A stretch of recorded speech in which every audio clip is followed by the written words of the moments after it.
Welcome to Sunday school this morning. We're going to get started. Let's clap our hands and lift our voice, and we're going to sing Most High. It is good.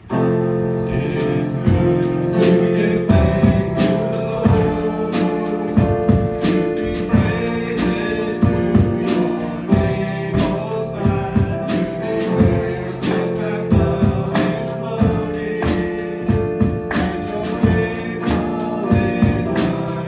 Most High.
Trust.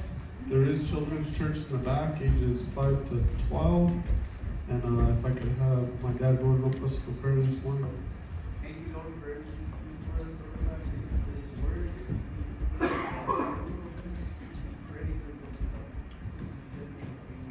Amen, and welcome out to Sunday school this morning. I appreciate you coming out and joining us after a long day yesterday, intermittent rain, and getting through that. I really appreciate you coming out this morning. If you have your Bibles with me this morning, we're going to continue on in our series. We're going to be looking at today Hebrews 4. I'm going to get some scriptures handed out.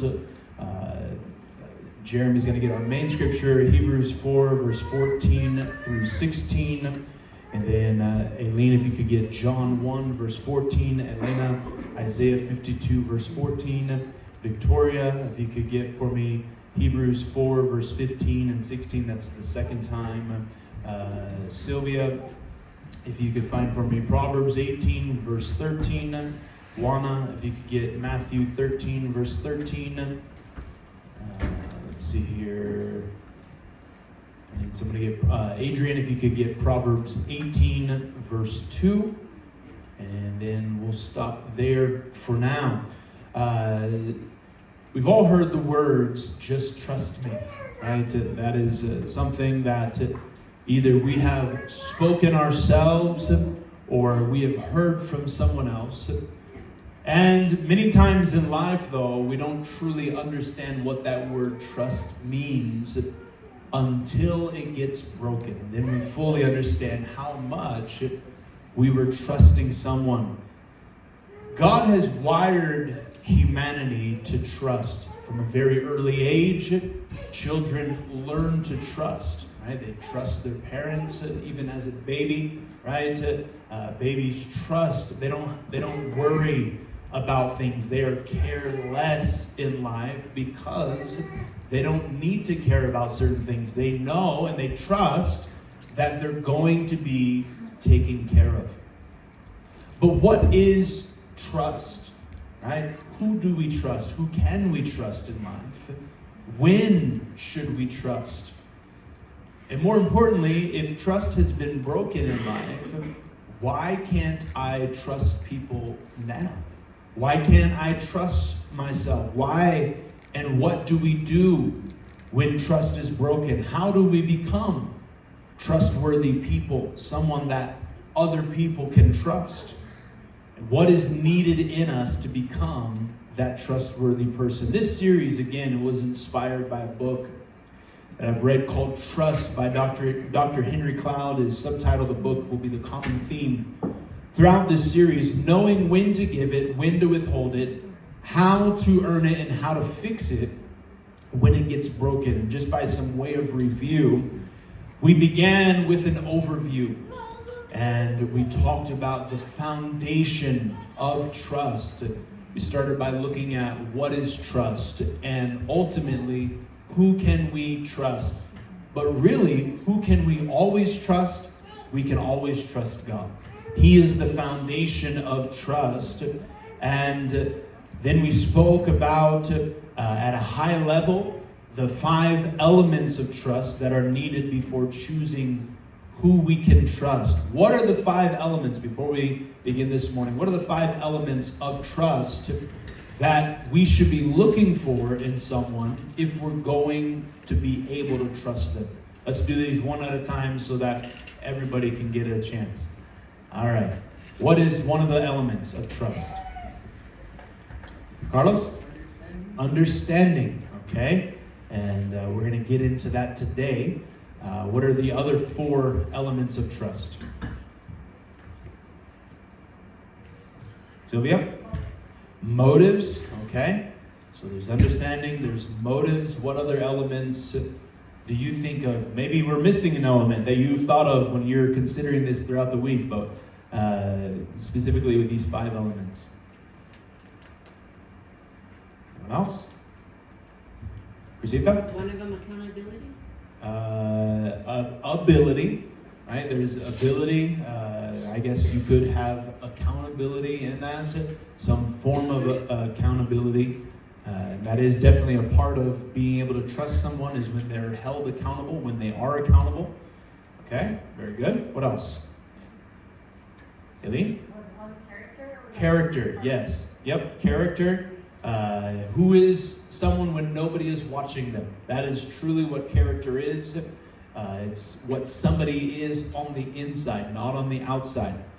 Okay, and then the last one, what is that one? Number 5. You see that? The reconciler. Reconciling is a part of the process of being able to trust. Not necessarily one of the 5 elements of trust, but it is something that we are going to look at later on in this series. Very good. Anyone else? 5 elements of trust. Understanding, motives, ability, character, and, for extra credit this morning, track record. Okay. What is their track record? Do they have a track record of being trustworthy? So last week and the week before, we broke it up into 2 lessons. We looked at why can't I trust? And there's a number of reasons why. So let's talk about that for a moment. Why can't we trust many times?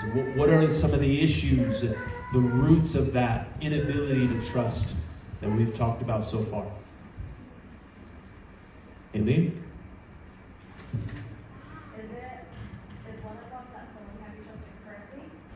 Okay, maybe they can't be trusted currently. Maybe they're lacking one of these elements of trust. And so therefore you're not able to trust them. Okay, that might be a reason why you're not able to trust. What else? What are some other possibilities why you might not be able to currently trust somebody? They probably did something bad to you in the past. Okay, that person you're trying to trust now did something to you before that maybe broke trust, right? And so you've got a sunburn of broken trust. And so every time you want to trust them, there's this uneasiness, not because they're not currently trustworthy, but simply because they broke trust before. Very good. Okay, that's a possibility. What else?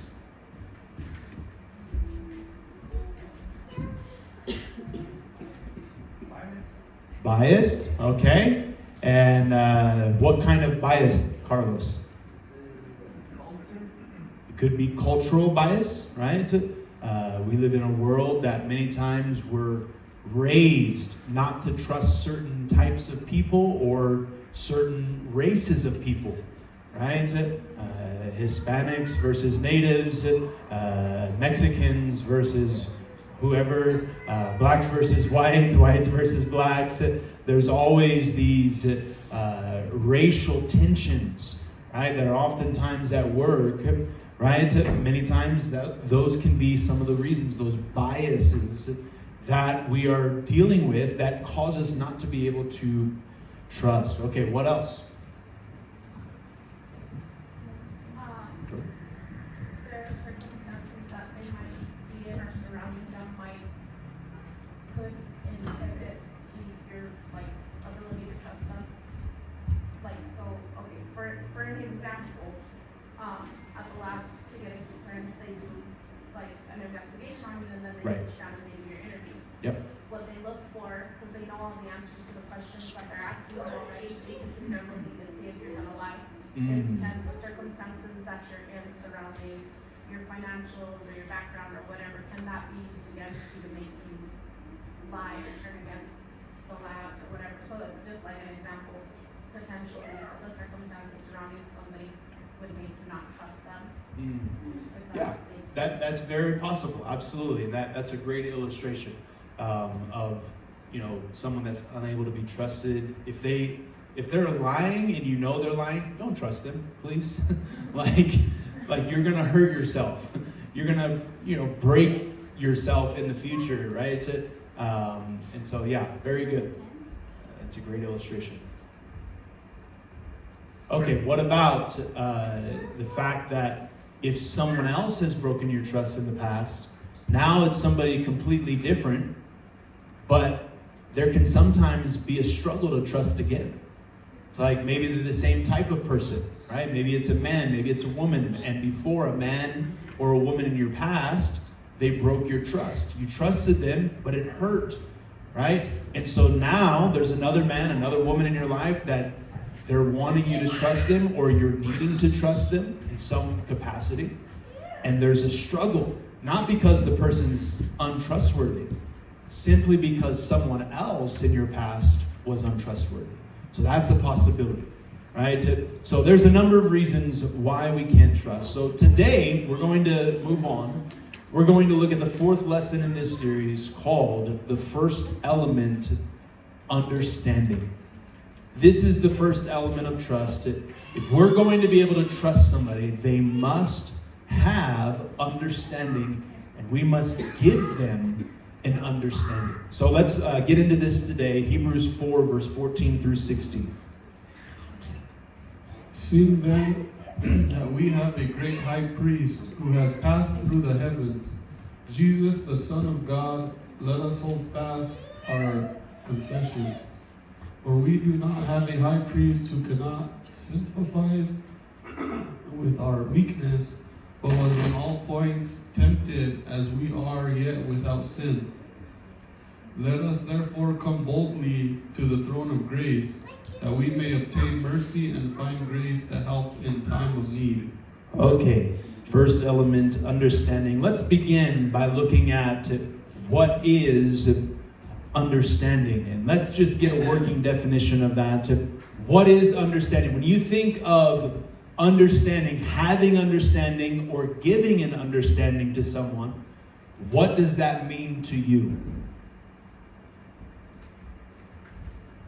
Who wants to take a shot at it? Victoria? Kind of like giving them a little bit of grace in their situation. Okay, so giving them grace, that might be part of it. Okay, what else?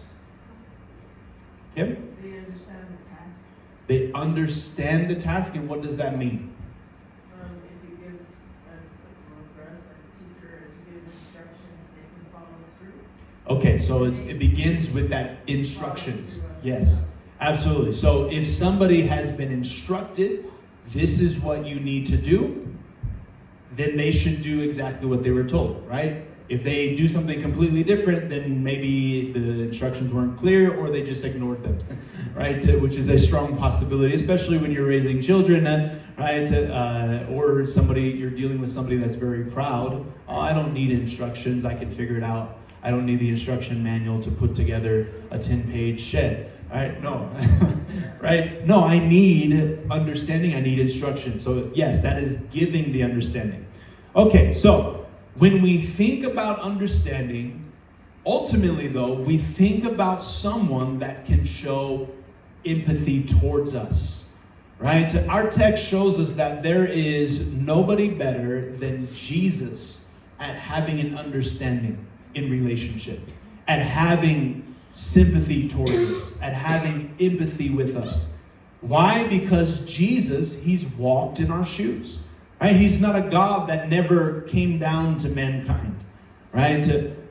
No, he came down and he lived among us. He knows what makes humanity tick, right? He knows the struggles, the pains that we deal, the betrayals that we deal with, right?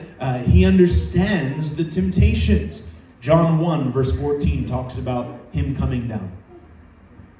And the Word became flesh and dwelt among us, and we beheld his glory, the glory as of the only begotten of the Father, full of grace and truth. Okay, the Word became flesh and dwelt among us, right? Who is the Word for extra credit? Jesus. Jesus is the Word, right?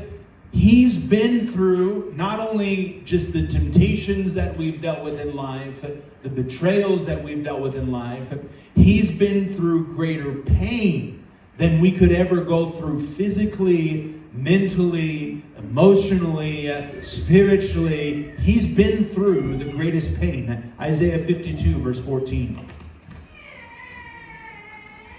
Just as many were astonished at you, so his visage was marred more than any man, and his form more than the sons of men. Okay, his visage, in other words, his appearance, right?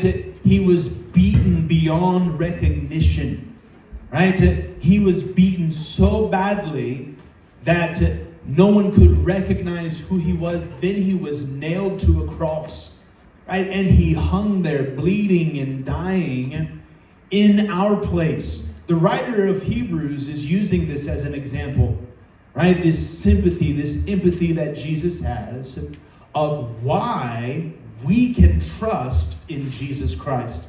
It was this understanding that he had of humanity, right? This is the first element of trust. Jesus, because he's been through what we've been through, right? Because he has an understanding of who we are, that means he is someone that we can trust. Hebrews 4, 15 through 16. For we do not have a high priest who is unable to sympathize with our weaknesses, but one who in every respect has been tempted as we are, yet without sin. Let us then with confidence draw near to the throne of grace, that we may receive mercy and find grace to help in a time of need.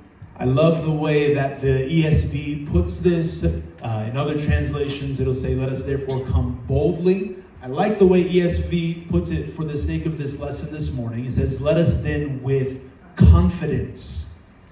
With confidence. That word confidence, if you look it up in the Greek, it means boldness, plainly or openly. In other words, we can come to God confidently, right? We can trust in him openly, plainly, right? What is Hebrews saying here? Jesus understands us. And because he understands us, we can trust him. Because he understands us, we can have confidence in him. We can lean upon him in hard times. We can lean upon him for strength when enduring temptation, when going through mind battles. Why? Because he understands us and he wants to help us. So what is understanding? The word understanding, it's actually an adjective. It means to sympathetically be aware of other people's feelings, right? Jesus, he has a sympathy towards us, and he is aware of our feelings, right? He knows the battles we're dealing with in our hearts, in our minds, in our spirit, right?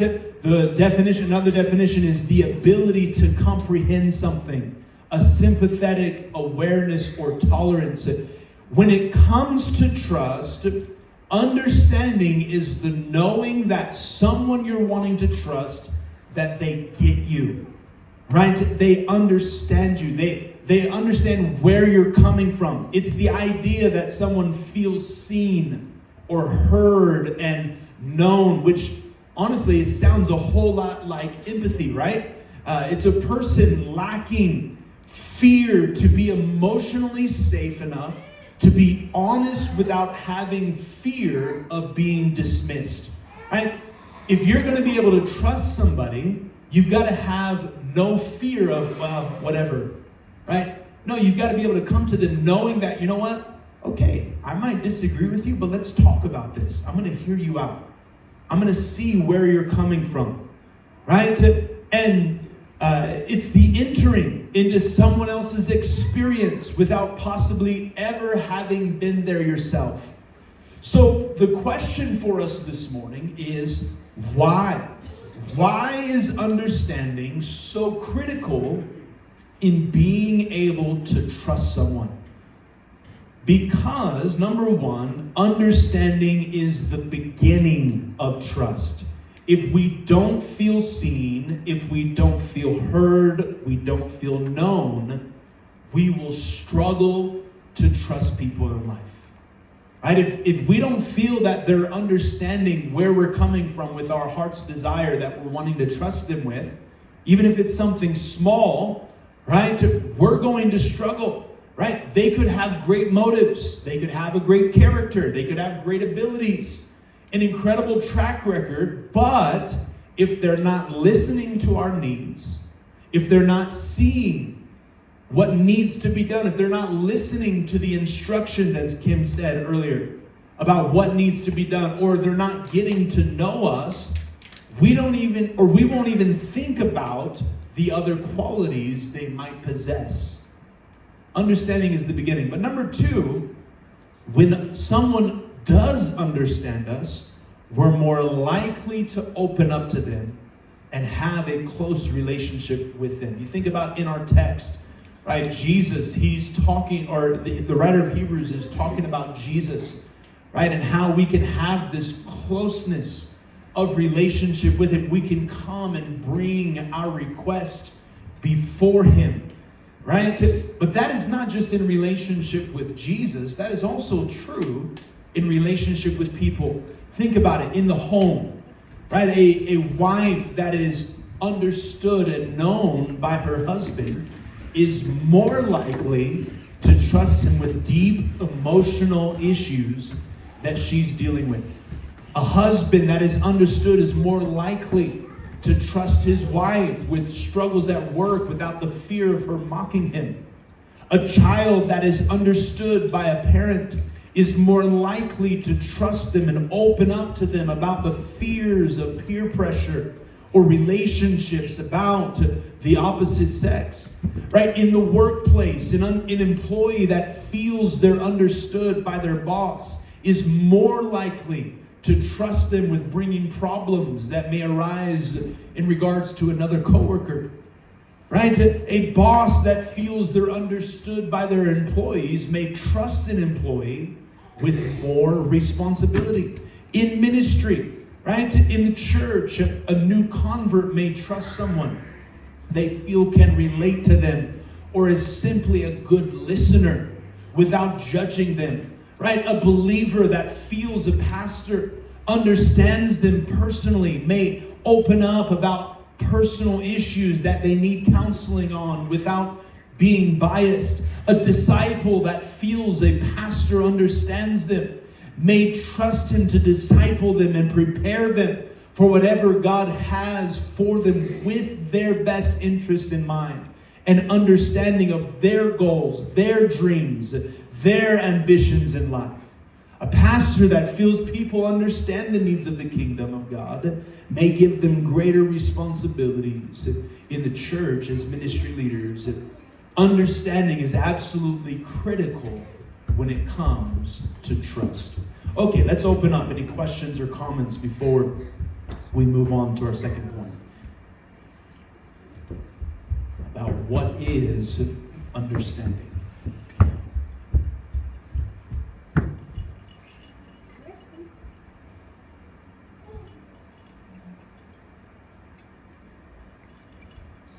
Here is Jackie Rouse.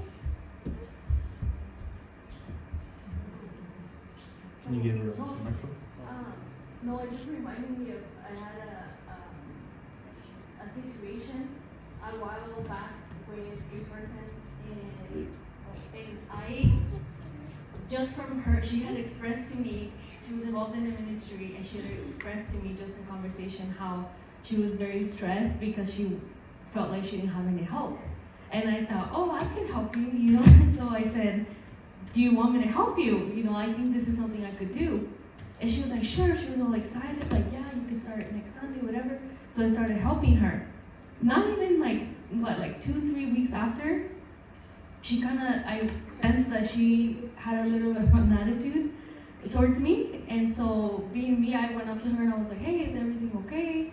And she expressed that she was like, no, it's fine, it's okay. And then I said, no, like, let's talk about it. By the way, this is not here. Yeah. I know exactly what she's talking about. I was gonna say, the surprise was coming at the end. No, so I said, is everything okay, or whatever, and she was like, well, and she went on saying that she felt like, she said a lot of things, but in the end, the whole conversation was, she felt like I was trying to take her ministry from her.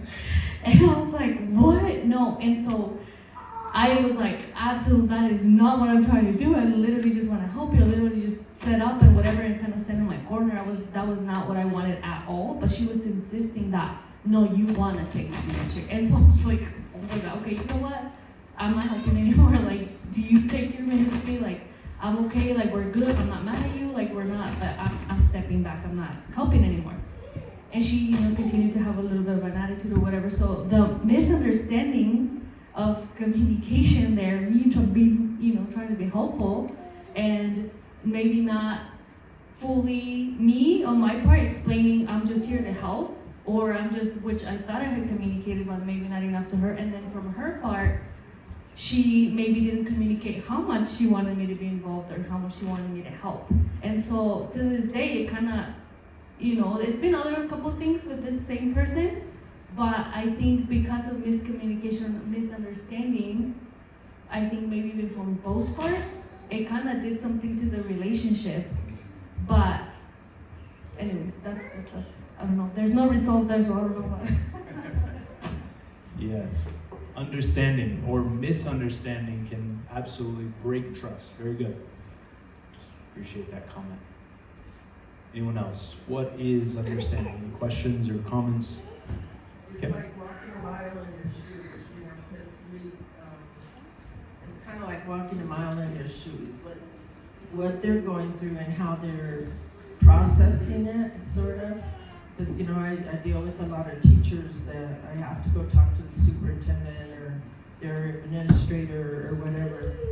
And I almost have to kind of put myself in their position in order to do that. Because otherwise, my thinking is completely different. And they go, well, you don't know how I feel because you haven't done that. Well, but you do, because if you kind of put yourself, like you say, empathy and really strong listening and just kind of reading between the lines. Because everybody's going through something.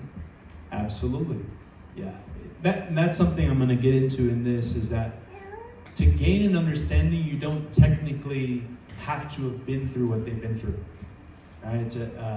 Because that's the common idea. Well, they don't understand me. They've never been through what I've been through, so there's no way that I could trust them. That's not true, right? There's a lot of things that I've never been through, right? But I can still get an understanding, right? I can, you know, in talking with people, I may have never been through it myself, but I've walked people through it, right? And so there's a lot of things that you can do to gain an understanding. Right? And so that's our part in becoming someone that's trustworthy, is gaining an understanding. How can I gain an understanding so that I can be trustworthy?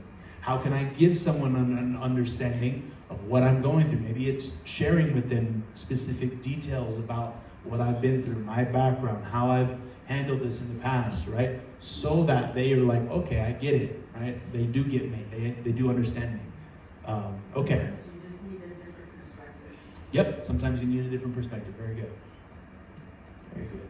Okay, let's get into this then. Let's look secondly at lacking understanding. So, with all that being said about what understanding is, why would someone lack understanding? Right? Many times they lack the ability to slow down their life. Right? They lack the ability perhaps to pay attention to someone else's thoughts or feelings. Proverbs 18 verse 13. He who answers a matter before he hears it, it is folly and shame to him. Why would someone answer a matter before he hears it? Because they simply don't want to slow down and listen in life. Right? Number two, they lack the ability to truly listen to the person they're speaking with. Rather than listening, perhaps they assume certain things about the person, and because they assume in their minds, or actually literally, they make judgment calls. You know, the Pharisees did this with Jesus, didn't they? Right? They assumed that he was a false Christ. They assumed that he was proud. They assumed a lot of things about Jesus that were simply not true. And so, therefore, they would not listen and they would not understand. Let's look at Matthew 13, verse 13. Therefore I speak to them in parables, because seeing they do not see, and hearing they do not hear, nor do they understand. Very interesting. Hearing they do not hear. Jesus connects it. Nor do they understand. Right? He's saying, look, they don't understand. Why? Because they're not listening. They're not wanting to understand. Therefore, they don't understand. Sometimes while someone is speaking, rather than listening, they're thinking already about their response. Right? They've got the circle going around like you have on a computer when something is loading. Right? They're listening to you, but really they're just loading. They're loading their next answer. Right? And so Proverbs 18 verse 2 also talks about this.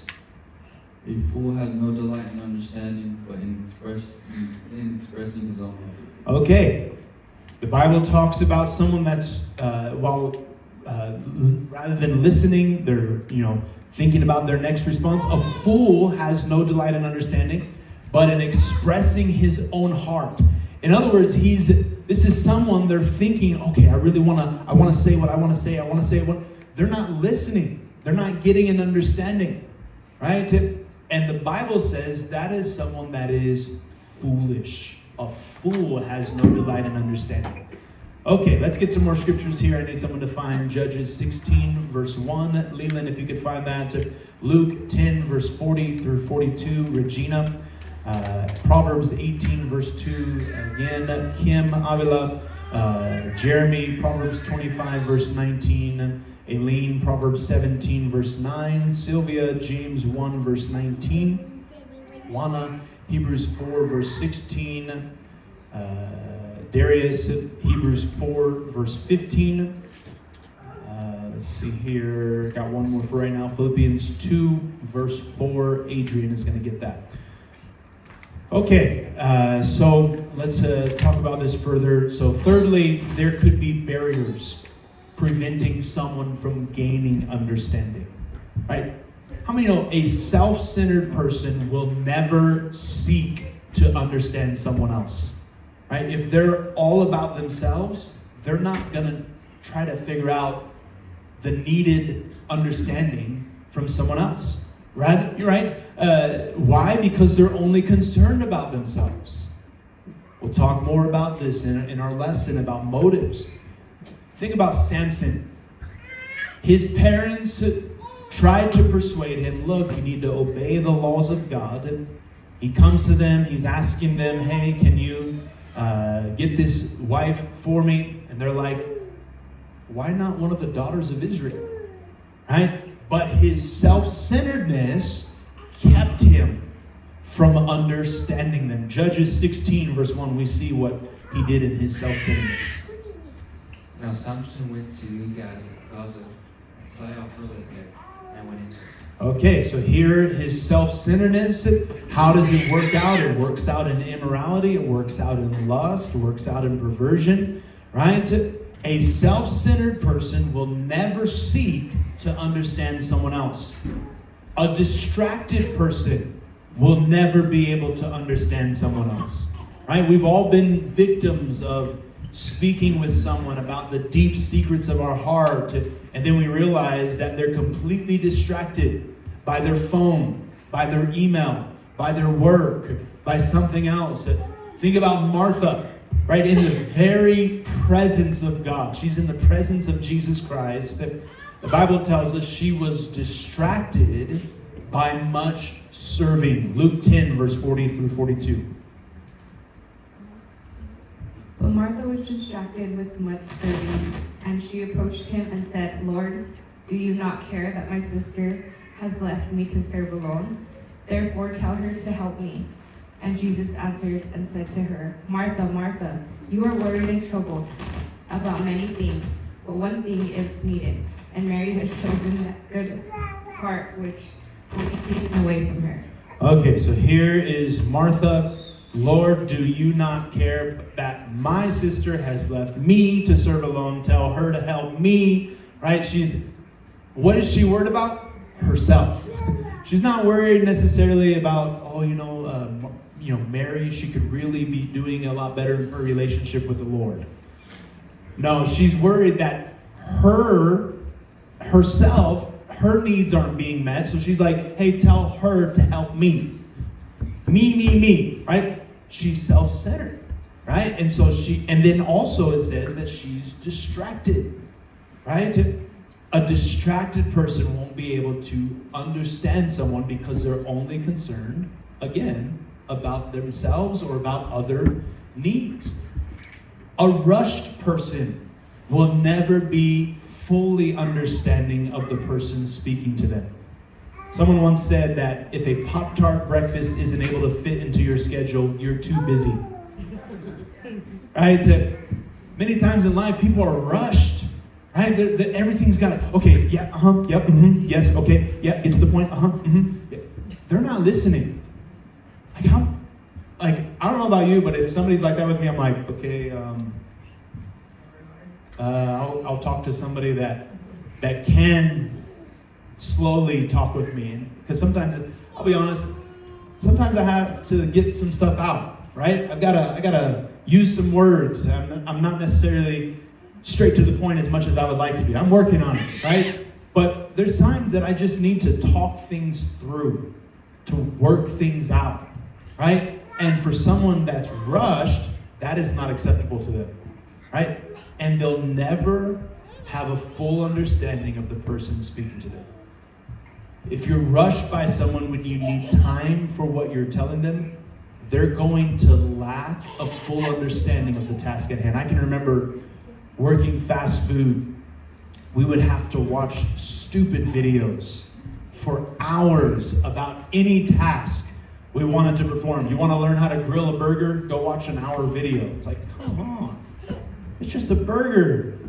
3.5 minutes on one side, 3.5 minutes on the other. We're good. No, we're not good. It's going to take a lot longer, right? You got to learn all the different details, right? To running the fryer and frying the French fries. You can't just drop it in there and press the button and come back when it's ready. No. There's a lot more details you need to know about this, right? Taking an order, right? Hi, how may I help you? Rather than, hey, what can I get for you? Hey, what do you want? Right? Learning how to talk with people. Right? Why did we have to go through those stupid videos that I thought were stupid at the time? Because we needed an understanding. We needed instructions. Many of the kids that started working fast food, and this is no slight to anyone that works fast food, but many of the kids had never worked a job before. Right? They had no sense of customer service, how to do customer service, how to talk with people nicely or politely, how to work. They had no clue about food safety. Right? Many of them had been raised in homes where food safety was ramen noodles. Like, put it in the stove and figure it out on your own. Follow the instructions on the back if you have to. Right? To eat them raw. Right? That was where they were coming from. And so they realized, no, they need and understanding. Food safety, right? There's people's lives at stake, right? You give them salmonella, they're gonna be coming after you, right? Customer safety, personal safety. I remember one young kid, 16 years old, he wasn't doing what he was supposed to be doing with the frying oil. He didn't wait for it to cool down. You know where this story's going, don't you? He carried a bucket of it and dropped it. All his skin basically peeled off on his arms. He wasn't wearing gloves. The most essential PPE that he could have been wearing, he was not wearing gloves while handling boiling hot oil. That could have been avoided, right? But he apparently missed that video, right? He ignored it. He didn't make a good decision. You know, why am I saying that? Because a rush person, if they're in a rush in life, they're going to miss details that are very important in life. A lazy person, finally, won't even try to understand someone else. Why? Because it takes work. Sometimes it takes writing some things down while somebody's talking with you. You know, there's been times where I've gone to my pastor and I'm asking him a question, and as he's talking with me, I will often tell him, I'm sorry, I'm writing it down, and he says, no problem, right? I appreciate that when someone, if I'm telling them something or giving them instructions, training them how to do something, that they're writing it down, because that's what I do. Right? I don't want to forget things. I don't want to forget details, right? And so, but the problem is a lazy person won't even try to understand. They won't even try to listen. They won't even try to pay attention to what's being told to them. This is why many times in life, if you've dealt with a lazy person, a lazy child, a lazy employee, a lazy husband, a lazy wife, whatever the case may be, a lazy anything in life, it can be very difficult to trust lazy people. When someone lacks understanding in a relationship but is trusted, I'm sure every one of us have made that mistake in life. What happens? Number one, they make foolish decisions. When you haven't taken the time to seek understanding or wisdom to think things through, foolish decisions will be made. Proverbs 18, verse 2. A fool has no delight in understanding, but expressing in his own heart. A fool, right? There will be foolish decisions if you don't have understanding in life, right? If you're trusted to do something and you don't have an understanding, you're going to make bad choices. Number two, someone that lacks understanding, ultimately at some point, they will break trust. Proverbs 25, verse 19. Confidence in an unfaithful man is time of trouble. It's like a bad tooth and a foot out of joint. In other words, it's painful, right? If you've ever trusted in somebody that is lacking understanding, they're lacking the ability to be trusted, they're like a bad tooth and a foot out of joint. Why? Because they don't understand the whys of life. They cross boundaries they didn't know were there, or because they weren't paying attention when we spoke to them, they missed the details. Because they don't understand what hurts us, maybe. They don't understand what they do or the things that they share with other people that might be hurting us. They don't understand where we're coming from in life. And thus they're saying things without empathy towards us. They break trust. Thirdly, what we find is that current relationships can be ruined. When our trust is broken and we're hurt by someone's lack of understanding or empathy, right? The relationship can be ruined. We've all been the victim of someone sharing something that we told them in confidence. You know, it's hard to trust that person again once they've violated our trust. Proverbs 17, verse 9.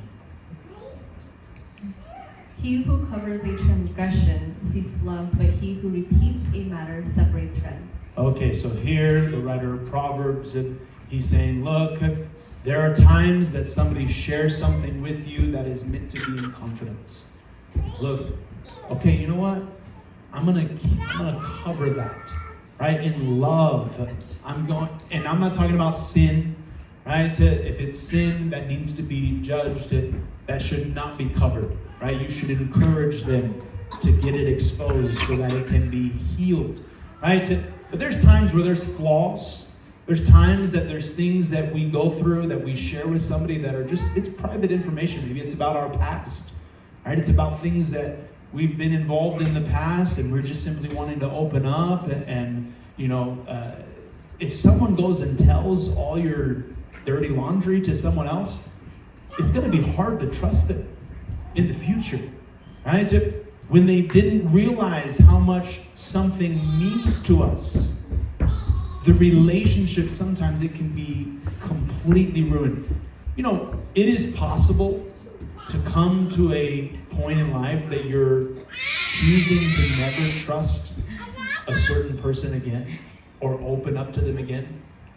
And if you look at where did it come from, sometimes it's this very issue of understanding. Maybe you didn't give them an understanding of how much this meant to you. Maybe you didn't tell them, hey, I'm telling you this in confidence.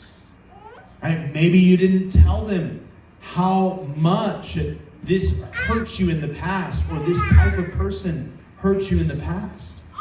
Right? Understanding.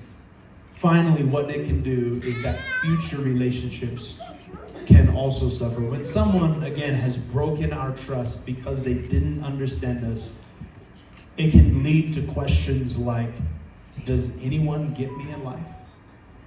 Does anyone truly understand what I'm going through? Does anybody care about me? These are honest questions that we can begin to ask when there has been broken trust. Many times this is where insecurity, rejection, issues in deep of bitterness stem from, is simply the inability to trust people in life, lacking understanding. So let's look finally then, as we close, so we can get through this, at how to gain understanding. First of all, how can we gain an understanding in order to be trustworthy people? How can we be like our prime example, Jesus Christ, our high priest? Number one, we must stop to listen. When is the last time you had a conversation with someone and truly listened? With your wife, with your children, with your husband, with your brother or sister in the Lord, with your coworker, your boss, your pastor. When's the last time you truly just listened? I'm putting my listening ears on. I'm going to absorb from this person. James 1:19 tells us that if we're going to be a Christian, this is what we need to do, is be a good listener. So then, my beloved brethren, let every man be swift to hear, slow to speak, slow to wrath. Okay, swift to hear, slow to speak. Many times we're the opposite, right? We're swift to speak and slow to hear, right? We turn that around, but James tells us, look, we need to be swift to hear, right? God gave us 2 ears and 1 mouth. There's a reason for that, right? He wants us to listen more than we speak, right? In our text, the writer of Hebrews tells us that we can come to Jesus boldly and confidently with our request. Why? Because he's ready to listen. Jesus, our example in life, he listens to our request and he's ready to respond to our requests in life. Hebrews 4:16. Let us therefore come boldly to the throne of grace, that we may obtain mercy and find grace to help in time of need. Okay, here we find he's saying, look, come boldly to the throne of grace. You're bringing your request to God. He's saying that we may obtain mercy and find grace to help in time of need. He's ready to listen, right? Are we ready to listen in relationships of life? Right? If we're going to be trustworthy people, we've got to stop and listen. Number 2, as someone said earlier, we must put ourselves in their shoes. Just because your background is different than someone else's doesn't mean you can't have empathy. Become curious about their story, where they're coming from. Ask questions to clarify and get greater understanding of them as a person, or perhaps of the task they're asking you to perform. Why do we do that? Help me to better understand what you mean by that. What would happen if, right? Ask questions. Show them that even if you disagree with them, that you understand where they're coming from. Simply acknowledging someone's perspective can help to open the door to trust with people. Letting them know, you know what, I hear you. I get it. I completely understand where you're coming from. Right? Letting them know that they're being heard enables them to hear what you have to say. Right? In relationship, Jesus literally put himself in the shoes of a human being. Hebrews 4, verse 15. For we do not have a high priest who is unable to sympathize with our weaknesses, but one who in every respect has been tempted as we are, yet without sin. Okay, so he put himself in our shoes. Thirdly, remove the barriers to understanding in our lives. Stop being self-centered. Allow God to change you into someone that looks out for others. Philippians 2, verse 4. That each of you look out not only for his own interests, but also for the interests of others. Okay, so here Paul is speaking to the Philippian church. He's saying, look, stop being self-centered. Look out for other people. Right? If you'll begin looking out for other people, you'll become someone that is full of understanding, full of empathy and sympathy. Right? Give someone your full attention when they're speaking to you, rather than being constantly distracted. Right? Children and spouses are great at letting us know when we're distracted, aren't they? I can remember one of my daughters some time ago coming to me, and she began to talk with me. But if I'm honest, I wasn't really listening. I was distracted doing some work. She grabbed me with both hands by the face and pointed me right at her and said, "Daddy, you're not listening to me." Right? You've got to stop. When someone's trying to speak to you, you've got to stop and listen to them. Right? Give them the time of day. They're worth it. They're worth your time. Right? The relationship with them is worth your time. If you want to be trusted, let people know they have your attention. It's possible. Right? You may have to tell them to wait to speak until you can give them your full attention. Maybe you are in the middle of something. Right? You know what? I want to talk with you about that. Can you give me a few minutes? Let me finish this up, and then I will give you my full attention. That's okay. Right? That's helping them to see, you know what? What they're saying is important, but you're doing something right now that can't be stopped. But you are going to give them your attention. That's okay. Sometimes you simply just need to slow down in life. Stop rushing through life so much. Slow down. Right? Jesus slowed down eternity to step out of heaven and live 33 years amongst us. God Almighty, right, stepped out of heaven, came and lived among mankind. Surely we can slow our lives down enough to be able to understand the people in our lives.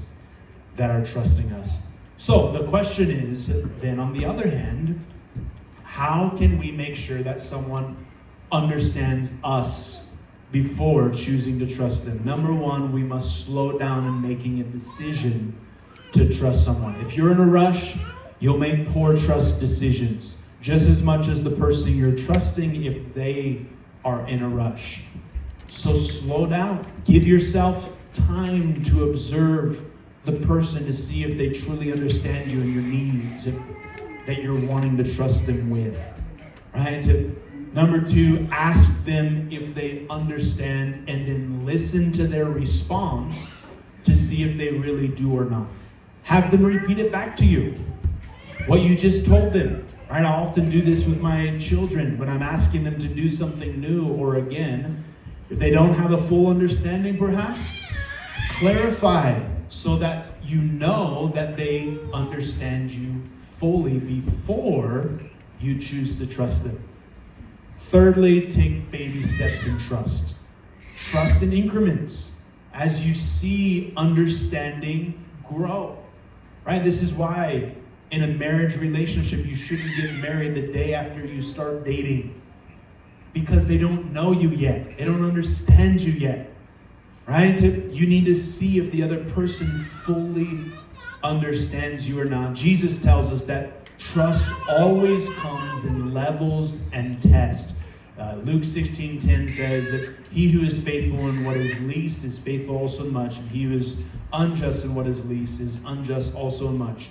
In our relationship with God, who again can always be trusted, he tells us in certain areas, right, to test him, right? In money, he tells us, try me now in this. See that I can be trusted, right?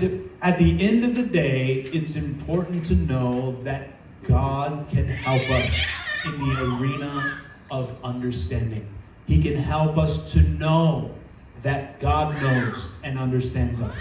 He can help us to become people that are understanding and also to give understanding to people that we need to be able to trust in life. That's all the time that we have this morning. We're going to start service at 10:30. Thank you so much for coming out to Sunday school this morning. God bless you.